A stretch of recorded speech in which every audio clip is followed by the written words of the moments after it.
नमस्कार दोस्तों, हम लेकर आ चुके हैं आप लोगों के लिए 20 मिनट में शाम की 50 ताज़ा और बड़ी खबरें बताएंगे। दोस्तों, आखिरकार क्यों केजरीवाल पर तमाम विपक्ष हो गया है एकजुट, कहा देश में आपातकाल घोषित हो गया है। क्यों आखिरकार दोस्तों केजरीवाल की पत्नी ने प्रधानमंत्री को जमकर रगड़ा, बता दिया तानाशाह। कैसे सत्यपाल मलिक की भविष्यवाणी दोस्तों 10 महीने बाद हो गई सच। लोग सत्यपाल मलिक का वीडियो कर रहे हैं सोशल मीडिया पे शेयर। और आखिरकार क्यों दोस्तों तमाम 30 संगठनों ने कर दिया राहुल गांधी का सामाजिक न्याय के लिए जो समर्थन। कहा फिलहाल बिना किसी शर्त के करते हैं हम समर्थन। तमाम मुद्दों पर होगी बात, लेकिन उससे पहले अगर आपने अब तक हमारे चैनल को सब्सक्राइब नहीं किया है तो कर लीजिए। पास में एक घंटी आएगी, इसको भी दबाइए ताकि हर वीडियो की अपडेट आप तक पहुंच पाए। दरअसल दोस्तों आपको बता दें चले, अरविंद केजरीवाल की गिरफ्तारी के बाद भड़के राहुल गांधी। कहा देश में आवाज़ दबाना और चुने हुए मुख्यमंत्रियों को गिरफ्तार करना अब ये बीजेपी की पहचान बन चुकी है। राहुल गांधी ने कहा कि जो लोग लोकतांत्रिक तरीके से चुनाव नहीं लड़ पा रहे हैं वो देश के तमाम चुने हुए मुख्यमंत्रियों को गिरफ्तार कर रहे हैं। राहुल ने कहा ये तानाशाह क्या डर है जो उसके चेहरे पर दिखाई दे रहा है। राहुल गांधी ने कहा कि ये डर रहना भी चाहिए क्योंकि इंडिया गठबंधन इस चीज़ को माफ़ नहीं करेगा। इंडिया गठबंधन याद रखेगा कि कैसे चुने हुए मुख्यमंत्रियों को एक एक करके गिरफ्तार किया जा रहा है। आज बीजेपी में इस बात का डर है, जो लोग दोस्तों 400 सीट का दावा करते हैं कि हम 400 सीट जीतेंगे, उन फिसड्डियों में इतना भी दम नहीं है कि वो लोकतांत्रिक तरीके से चुनाव लड़ सकें। मैं आपको लिख के देता हूं दोस्तों, बीजेपी का 400 का दावा तो हवा हवाई होगा ही, लेकिन जब वो इस सत्ता से जाएगी दोस्तों तो उस वक्त आप देखिएगा नरेंद्र मोदी का मुंह देखने लायक होगा।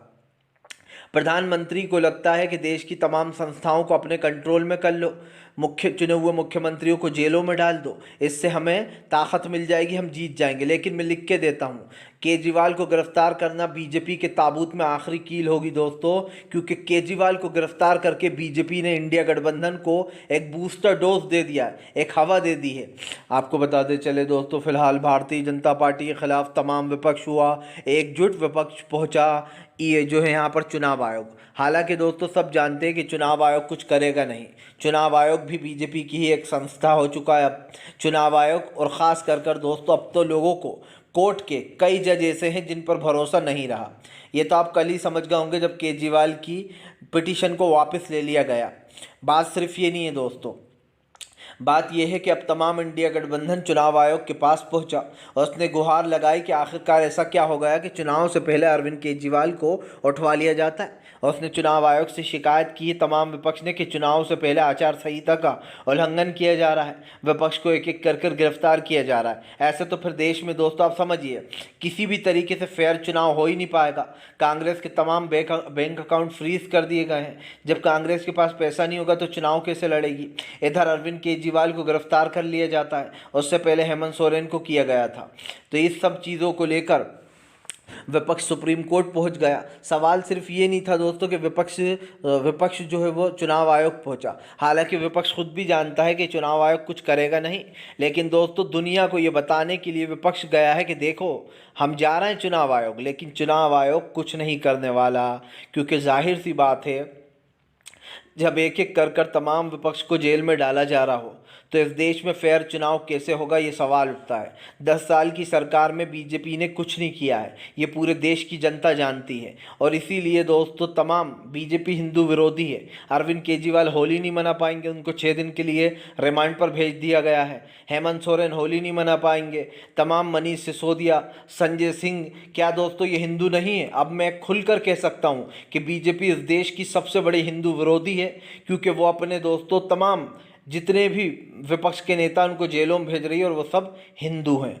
आपको बताते चले दोस्तों, भारतीय जनता पार्टी के ऊपर जमकर भड़कते हुए नजर आए जो है यहाँ पर दोस्तों मल्लिकार्जुन खड़गे ने केजरीवाल का समर्थन करते हुए कहा कि देश में सच्चाई से चुनाव लड़ना बीजेपी के बस की बात नहीं है। केजरीवाल ने कहा कि इस देश के मुद्दे तो छोड़िए, बीजेपी तो फेयर तरीके से चुनाव भी नहीं लड़ सकती, क्योंकि मुद्दे तो दोस्तों उसके देश के रहते ही नहीं है। गरीबी बेरोजगारी पर बीजेपी चुनाव ही नहीं लड़ती। खड़गे ने कहा वो तो सिर्फ हिंदुत्व पर चुनाव लड़ती है, लेकिन इसके बावजूद भी बीजेपी डरी हुई है। उन्होंने कहा कि विपक्ष के नेताओं को जेल में डालना, एजेंसियों का दुरुपयोग कर विपक्ष के नेताओं को ईडी सीबीआई से डराना, और ये साफ दिखाई देता है कि देश में किस तरीके से जो है यहाँ पर विपक्ष को डराने की कोशिश की जा रही है। विपक्ष लगातार दोस्तों अपने मुद्दे उठा रहा है, लेकिन विपक्ष को दबाया जा रहा है। मैं कहता हूं दोस्तों कि आखिरकार इस देश में अगर ऐसे चुनाव होगा तो फिर क्या मतलब है, ये भी रूस और चाइना ही बन गया है। आपको बताते चले दोस्तों, फिलहाल भारतीय जनता पार्टी के ऊपर जमकर गरजती हुई नजर आए अरविंद केजरीवाल की पत्नी ने मोदी सरकार को जमकर रगड़ा। दरअसल आपको बताते चले दोस्तों, अरविंद केजरीवाल की जो पत्नी है उन्होंने जमकर हमला बोला मोदी पर। भड़कते हुए उनकी पत्नी ने कहा कि आपके 3 बार के चुने हुए मुख्यमंत्री को मोदी जी ने सत्ता के अहंकार में गिरफ्तार करवाया। मोदी जी सबको कुचलने में लगे हैं। यह दिल्ली के लोगों के साथ धोखा है। आपके मुख्यमंत्री हमेशा आपके साथ खड़े रहे हैं, अंदर रहें या बाहर, उनका जीवन देश को समर्पित है। जनता जनार्दन सब जानती है। जाहिर सी बात है दोस्तों, इतना बेवकूफ़ तो कोई भी नहीं है कि चुनाव से पहले किसी को गिरफ्तार कर लिया जाए और जनता ये भी ना समझे कि ये सब कुछ सरकार का किया धरा है। ठीक है मोदी जी, आप भी सत्ता में हैं अभी, जब आप सत्ता से जाएंगे तो आपके चेले चपटों के साथ भी यही होगा। आप लोगों के ऊपर भी जब इस तरीके की कार्रवाइयाँ होंगी तब देखने में मज़ा आएगा कि बीजेपी का क्या रिएक्शन आता है। आपको बताते चले दोस्तों, फिलहाल भारतीय जनता पार्टी के साथ साथ दोस्तों आखिरकार कोर्ट पे से भी क्यों उठने लगा है लोगों का भरोसा, क्यों अब कोर्ट पर लोगों को नहीं रहा भरोसा। इसकी एक मिसाल तब हमें देखने को मिली दोस्तों जब अरविंद केजरीवाल ने अपनी याचिका को वापस ले लिया। अब आप समझिए कि अरविंद केजरीवाल ने अपनी याचिका को वापस क्यों लिया, उस पर लिया। आपको बताते चले दोस्तों, बेला त्रिपाठी हैं एक, ये सुप्रीम कोर्ट की जज हैं। बेला त्रिपाठी जो है दोस्तों, 2 जज हैं वहाँ पर, जो है यहाँ पर जस्टिस बेला त्रिपाठी और जो है यहाँ पर दोस्तों जस्टिस खन्ना। इन दोनों का ट्रैक रिकॉर्ड ये माना जाता है कि ज़्यादातर फैसले ये बीजेपी के पक्ष में देते हैं दोस्तों, या फिर ये कह देते हैं कि आप पहले निचली अदालत में जाइए।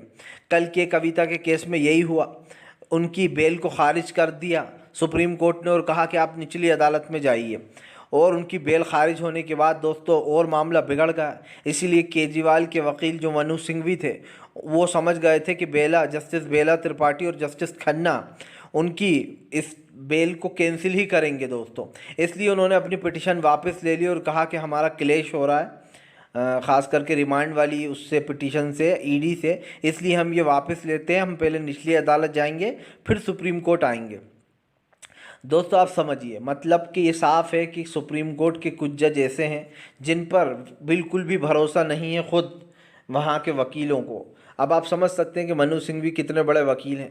कपिल सिब्बल, जब जस्टिस बेला त्रिपाठी ने ये कहा कि आपके कविता के केस को लेकर वहाँ जाइए निचली अदालत में, तब कपिल सिब्बल भड़क गए और उन्होंने कहा कि जब सुनहरे अक्षरों में नाम लिखा जाएगा तो सुप्रीम कोर्ट की बड़ाई नहीं की जाएगी। मतलब आप समझिए, ताना मार के चले गए सीधे सीधे जो है यहाँ पर कपिल सिब्बल बेला त्रिपाठी को। आपको बताते चले दोस्तों, भारतीय जनता पार्टी के ऊपर जमकर गरजते हुए नजर आए जो है यहाँ पर दोस्तों सत्यपाल मलिक बोले, मेरी भविष्यवाणी सच हुई। मैंने कहा था ना कि अरविंद केजरीवाल को गिरफ्तार कर लिया जाएगा चुनाव से पहले। और दोस्तों सत्यपाल मलिक का ये वीडियो सोशल मीडिया पर तगड़ा वायरल हो रहा है। तो सत्यपाल मलिक ने मोदी सरकार पर हमला भी बोला, ये कहते हुए, मैंने आज से लगभग 10 महीने पहले जो है यहाँ पर अपने दिए गए इंटरव्यू में बता दिया था कि मोदी सरकार अरविंद केजरीवाल को चुनाव से पहले गिरफ्तार करेगी। गद्दी पर बैठा हुआ तानाशाह डरपोक आदमी है जो देश की सरकारी एजेंसियों का जो है यहाँ पर दुरुपयोग यानी कि गलत इस्तेमाल कर रहा है। आज दिल्ली का मुख्यमंत्री अरविंद केजरीवाल की गिरफ्तारी करके मोदी सरकार ने अपने ताबूत में आखिरी कील ठोक ली है। ये सत्यपाल मलिक जो कि पूर्व गवर्नर हैं उन्होंने कहा है। मतलब सत्यपाल मलिक बेसिकली ये कहने की कोशिश कर रहे हैं कि जो देश का प्रधानमंत्री है वो डरपोक और तानाशाह है। वो डर चुका है देश की जनता से ही। उसको पता है कि अरविंद केजरीवाल और कांग्रेस का गठबंधन दोस्तों पूरी 7 सीटें जीतेगा दिल्ली में। यही नहीं, प्रधानमंत्री ये भी जानते हैं कि एक इंडिया गठबंधन को एक एक करके कैसे कमज़ोर करना है। वो इंडिया गठबंधन के तमाम लोगों को जेलों में भेज रहा है। आपको क्या लगता है नीतीश कुमार यूं ही चलेगा बीजेपी में? नीतीश कुमार को डराया धमकाया गया है। नीतीश कुमार का भी नंबर हो सकता था अगला दोस्तों, इसलिए नीतीश कुमार ने वापस बीजेपी का दामन थाम लिया। वो कहते हैं ना, कोई तो मजबूरियां रही होंगी, यूं ही कोई बेवफा नहीं होता है। तो आप समझ सकते हैं कि यहाँ पर केजरीवाल के साथ नीतीश के साथ क्या मजबूरियाँ रही होंगी। और यही कारण है दोस्तों जो बीजेपी के ऊपर लगातार सत्यपाल मलिक ने जो बात कही है वो पूरा देश कह रहा है कि बीजेपी डर चुकी है इंडिया गठबंधन से, क्योंकि उसे इसका पता लग गया है कि इंडिया गठबंधन सत्ता में आ रहा है। आपको बताते चले दोस्तों, फिलहाल तेजस्वी यादव उतरे केजरीवाल के समर्थन में, बीजेपी को जमकर लपेटा। तेजस्वी ने बता दिया दोस्तों बीजेपी को पूरी तरीके से कमज़ोर। दरअसल तेजस्वी यादव ने बीजेपी के ऊपर हमला बोलते हुए कहा कि दिल्ली के मुख्यमंत्री अरविंद केजरीवाल जी की गिरफ्तारी से साफ जाहिर है विपक्ष से लोकतांत्रिक तरीके से लड़ने की बजाय भाजपा जांच एजेंसियों एवं अन्य असंवैधानिक संस्थाओं की आड़ में पुरजोर मदद से चुनाव लड़ना चाहती है। राजनीतिक लोकतांत्रिक व जो है संवैधानिक नैतिकता एवं मर्यादाओं को एनडीए सरकार ने तार कर दिया है और इस देश में जो है यहाँ पर अघोषित आपातकाल थोप दिया है। ये के कौन कह रहा है? ये कह रहे हैं तेजस्वी यादव कि फिलहाल इस पूरे देश में अघोषित आपातकाल थोप दिया गया है मोदी द्वारा। जो हो रहा है दोस्तों वो दुनिया देख रही है। आपको बता दें चले दोस्तों, फिलहाल राहुल गांधी ने बना लिया जो है यहाँ पर तमाम राज्यों में चुनाव का अपना master booster dose. Rahul Gandhi के इस चुनाव से बीजेपी में डर की लहर। दरअसल दोस्तों सब जानते हैं कि राहुल गांधी आने वाले चुनाव में एक मजबूत खास करके कैंडिडेट के तौर पर तो दिखेंगे ही हमें, लेकिन इस देश के अगले प्राइम मिनिस्टर भी होंगे राहुल गांधी। और इसलिए होंगे दोस्तों क्योंकि अब देश बदलाव चाहता है। देश चाहता है कि 10 साल की थोपी हुई सरकार, खास कर जिन लोगों ने बीजेपी को इस बेसिस पर वोट दिए थे कि बीजेपी अच्छा काम करेगी, लेकिन बीजेपी ने 10 साल में दोस्तों आप समझिए तमाम देश में जो कानून लाए हैं वो देश विरोधी हैं। किसान विरोधी कानून, महिला विरोधी कानून, देश में कानून लाए गए और सबसे बड़ी बात यह है मुस्लिमों के लॉ में घुसा गया, हिंदू भाइयों का, चर्च के, ईसाई भाइयों के, तमाम धर्मों में अपनी एंट्री की गई। लेकिन सवाल सिर्फ ये नहीं था कि ये सिर्फ धर्म के बीच की बात थी। सवाल ये भी है कि मोदी सरकार समाज में तमाम हर वर्ग को परेशान करने में लगी हुई है, चाहे वो किसान हो, मजदूर हो या गरीब हो। आप देख लीजिए जितने भी फौज के लोग थे उनको ज़िंदगी भर काम करने का मौका मिलता था, पेंशन मिलती थी अगर वो शहीद हो जाते थे तो। लेकिन आज अग्निवीर योजना लाकर यह हक़ उनसे छीन लिया गया। सिर्फ 5 साल के लिए उनको ये सारी योजना दी गई है। मोदी सरकार धीरे धीरे कर देश की सारी चीज़ों को हड़प रही है। वो अपने हिसाब से देश को चलाने की कोशिश कर रही है। मुझे लगता है मोदी जी को प्रेरणा मिल रही है रूस और चाइना से कि वहाँ पर भी कभी मुख्यमंत्री नहीं बदलता तो मैं भी अपने आप को बदलने नहीं दूंगा। मैं भी हमेशा इस देश का मुख्यमंत्री बना रहना चाहता हूँ जब तक मैं ज़िंदा हूँ। सीधी सी बात है दोस्तों, ये जो देश की हम बात कर रहे हैं ये एक तरीके से लोकतांत्रिक देश नहीं है। रूस में आप देख लीजिए जो भी पुतिन के सामने खड़ा होता है या तो उसको मरवा दिया जाता है या उसको हरवा दिया जाता है। ऐसा ही चाइना में भी होता है दोस्तों, कभी भी जिनपिंग राष्ट्रपति के पद से हटता ही नहीं है दोस्तों। ऐसा ही साउथ कोरिया में होता है दोस्तों। तो ये तमाम चीज़ें जो हमारे देश में भी करना चाह रहे हैं ये लोग चाहते हैं कि देश जो है डिक्टेटरशिप से चले, लेकिन देश लोकतंत्र से ही चलेगा। बाबा साहब अम्बेडकर की मुझे एक बात याद आ रही है। उन्होंने कहा था कि जब भी कोई धर्म के बीच में देश को लाएगा या फिर देश को हिंदू राष्ट्र बनाने की बात करेगा तो देश बर्बाद हो जाएगा। और आज मोदी सरकार देश को हिंदू राष्ट्र बनाने की बात करते हैं। मोदी सरकार के चेले चपटे, भले ही मोदी जी खुल के ये ना कहते हों कि वो देश को हिंदू राष्ट्र बनाना चाहते हैं, लेकिन बीजेपी वालों की मंशा साफ दिखाई देती है। मस्जिदों को तोड़कर मंदिर बनाना या फिर मस्जिदों को के फैसले ऐसे दिलवाना जिससे कि मुसलमान को साफ साबित हो जाए कि मुस्लिमों को अब इंसाफ नहीं मिलने वाला कोर्ट से भी। तो फिर आप समझिए कि मोदी सरकार की असली मंशा क्या है, वो क्या चाहती है। आपको बताते चले दोस्तों, फिलहाल भारतीय जनता पार्टी के खिलाफ सड़कों पर उतरे दोस्तों कांग्रेस के नेता। कांग्रेस के बैंक खाते फ्रीज करने पर यूथ कांग्रेस का जोरदार तरीके से ताबड़तोड़ हमला। दरअसल आपको बताते चले कल यूथ कांग्रेस ने जोरदार तरीके से सड़कों पर उतरकर हल्ला बोल किया है। कांग्रेस के तमाम बैंक अकाउंट खातों को फ्रीज कर दिया गया है। कांग्रेस के पास चुनाव लड़ने तक का पैसा नहीं है, ये बात कांग्रेस बार बार दोहरा रही है। लेकिन कान में तेल डालकर बैठा है दोस्तों चुनाव आयोग, सुप्रीम कोर्ट और तमाम जितनी भी संस्थाएं हैं। मैं कहता हूं कि अगर किसी के बैंक अकाउंटों पर को फ्रीज कर दिया जाएगा तो वो बेचारा चुनाव कैसे लड़ेगा। वो प्रचार कैसे करेगा? मोदी सरकार के पास तो पैसे का धन भरा पड़ा है दोस्तों। मोदी, आप जैसे ही मोबाइल खोलोगे आपके मोबाइल पर ऐड आ जाता है, देखिए 10 साल में मोदी सरकार ने कितना अच्छा काम किया, किसानों को क्या क्या दिया। और कुछ लोग ये ऐड देखकर ही बहक जाते हैं, अरे वाह मोदी जी ने अच्छा काम किया है, ये बता रहे हैं तो अच्छा ही होगा। अरे भैया वो तो एडवर्टाइजमेंट है, खुद ने ही दिलवाया है खुद का, तो खुद के बारे में खुद तो तारीफ करेंगे ही, जाहिर सी बात है। और कुछ बेवकूफ़ लोग इसको सच भी समझ लेते हैं और वोट देने निकल पड़ते हैं। लेकिन आप लोग देख रहा हो कि क्या अरविंद केजरीवाल एक मुस्लिम नेता है? क्या दोस्तों हेमंत सोरेन एक मुस्लिम नेता है? क्या मनीष सिसोदिया मुस्लिम है? क्या संजय सिंह मुस्लिम नेता है? क्या संजय रावत जिनको जेल भेजा गया था मुस्लिम है? तमाम हिंदू भाइयों को जेल में डाला जा रहा है। तो बीजेपी एक तरीके से हिंदू विरोधी है, उसके लिए हिंदू शब्द का कोई मतलब ही नहीं है। क्योंकि अगर उसे हिंदुओं से प्यार होता तो वो इन नेताओं को जेल में थोड़ी ना डालती।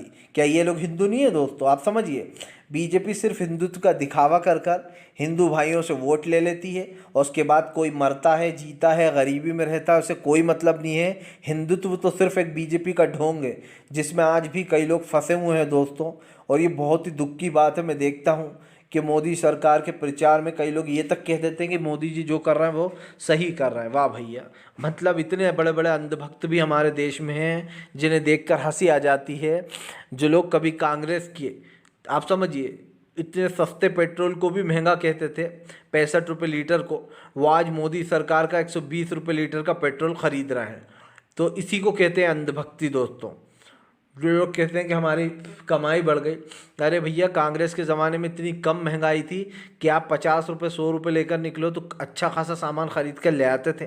आज 500 रुपये में भी पूरा नहीं पड़ता आपका। ये बात मत भूलना कि कांग्रेस ने देश के लिए बहुत कुछ किया। जिन स्कूलों में, सरकारी स्कूलों में आज लोग पढ़ रहे हैं वो कांग्रेस की देन है। जिन रेलवे स्टेशनों को बनाया है वो कांग्रेस ने बनाया है। तो ये चीज़ कभी मत भूलिए कि देश के लिए बहुत कुछ किया है राजीव गांधी से लेकर इंदिरा गांधी तक ने। हालांकि हम ये भी कहते हैं कि अटल बिहारी से लेकर तमाम जितने बीजेपी के सीएम रहे उन्होंने भी काम किया, ऐसी बात नहीं है। लेकिन जो ये सरकार है दोस्तों, इसने क्या किया है, ये सवाल तो उठता है।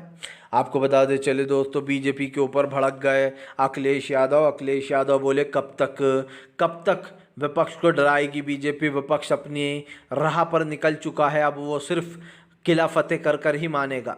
दरअसल दोस्तों, विपक्ष अगर देखा जाए तो किला फतेह करने की ओर बढ़ भी चला है। तमिलनाडु से लेकर दोस्तों तो तमाम जगहों तक सिर्फ और सिर्फ डंका बज रहा है तो इंडिया गठबंधन का बज रहा है। और दोस्तों यकीन मानिए, बीजेपी ने तो और इंडिया गठबंधन का जो है ऊपर से फ़ायदा ही कराया है। अरविंद केजरीवाल की गिरफ्तारी यानी कि दोस्तों इंडिया गठबंधन को एक तरीके से वो मिल गई है दोस्तों, पब्लिसिटी। क्योंकि जाहिर सी बात है, लोग कह रहे हैं इंडिया गठबंधन को लगा बड़ा झटका।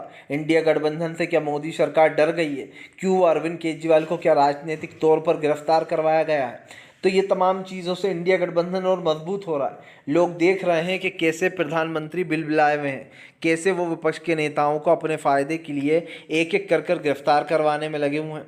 दरअसल प्रधानमंत्री ने अपना किया हुआ वादा लाल किले पर जो किया था कि मैं तीसरी बार भी आऊँगा, अगले साल भी झंडा फहराने, उसको सीरियसली ले लिया है। लेकिन जब सपने टूटते हैं तो प्रधानमंत्री जी बहुत बुरा लगता है। आप अपनी तैयारी कर कर रखिए। वो जो आपने हमसे कहा था कि मैं तो खाली हाथ आया हूँ, झोला उठाकर चल दूंगा, बस उस झोले को तैयार रखिए, क्योंकि अब की बार जनता आपको खाली हाथ नहीं झोले के साथ ही भेजने वाली है। हालांकि वो बात अलग है कि अब झोले में क्या क्या है, क्योंकि जो चुनावी चंदा भर भर के मिला है वो कहाँ गया ये किसी को पता नहीं है दोस्तों। चुनावी चंदा मिला भर भर के, पीएम केयर फंड में भर भर के पैसा मिला, लेकिन उसकी जानकारी किसी को नहीं है। ये पैसा झोले में जाकर इकट्ठा हो गया होगा, अब झोला उठाया जाएगा, बाबा रामदेव की तरह साइकिल पे जाया जाएगा। खैर, वो झोला खाली था प्रधानमंत्री का, अब भर चुका है पैसों से। लेकिन ठीक है, जनता तो देख ही रही है, उस झोले को भरा हुआ खाली भी करवा लेगी। फिलहाल दोस्तों, आपको हमें ज़रूर बता देना है कि क्या आप केजरीवाल की गिरफ्तारी पर संतुष्ट हैं या फिर आप भी मानते हैं कि लोकतंत्र की हत्या हुई है। अगर हाँ